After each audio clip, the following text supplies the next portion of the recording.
अंजनगाव या ठिकाणी छत्रपती शिवरायांचा पुतळा प्रकरण आणि या प्रकरणी शासकीय अधिकाऱ्याला लक्ष्मण हाकेंकडून मारहाण करण्यात आलेली आहे।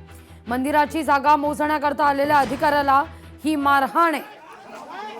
लक्ष्मण हाकेंच्या आक्रमक भूमिकेमुळे प्रकरण चिघळताना दिसतंय।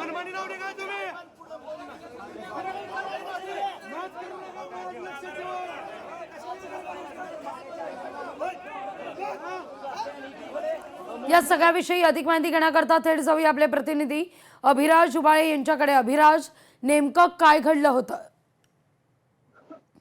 लागू या ठिकाणी 3 दिवस झाले छत्रपती शिवाजी महाराजांचा पुतळा हा खेलोबा देवस्थानच्या जागेमध्ये उभारण्यात आलेला आहे आणि तो स्थलांतरित करावा या मागणीसाठी 2 गट आमने सामने आलेले आहेत। यामध्ये प्रशासनाने तोडगा काढला होता की मंदिराची जागा मोजण्यात येईल आणि त्याच्यानंतर जर हा पुतळा मंदिराच्या जागेत असेल तर तो काढण्यात येईल आणि नसेल तर तिथेच ठेवण्यात येईल। याला मराठा समाजाच्या पुढाऱ्यांनी देखील मान्यता दिली होती। यासाठी आज मोजणी करण्यासाठी सिटी सर्व्हेचे अधिकारी आले असता या ठिकाणी मोठा गोंधळ उडाला। स्वतः लक्ष्मण हाके जे ठिय्या आंदोलन देत आहेत, जे रास्ता रोको ज्यांनी केला आहे, ते उठून जाऊन त्या अधिकाऱ्याच्या पाठीमागे धावले।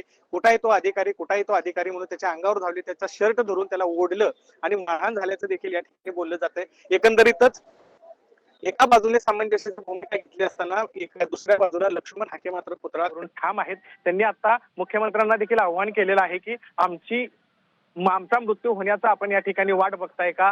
मुख्यमंत्र्यांनी यामध्ये लक्ष घालावं अशी मागणी त्यांनी या माध्यमातून केलेली आहे। आणि एकंदरीतच प्रशासन कुठेतरी दिवस रात्र या ठिकाणी तोडगा काढण्याचा प्रयत्न करतंय। एका पक्षाने हा तोडगा मान्य केलेला आहे, मात्र लक्ष्मण हाके मात्र पुतळा काढल्याशिवाय या जागेवरून उठणार नाही याच्यावर ठाम आहेत।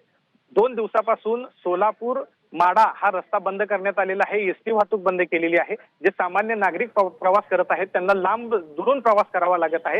एकंदरीत हाल या गावामध्ये आणि पंचक्रोशीमध्ये सुरू असल्याचं दिसत आहे। मात्र आंदोलक त्यातल्या त्यात लक्ष्मण हाके आपल्या मागणीवर ठाम असताना दिसून येत आहेत। लागवी अगदी अभिराज, धन्यवाद तुम्ही दिलेल्या एकूण सविस्तर माहिती करता।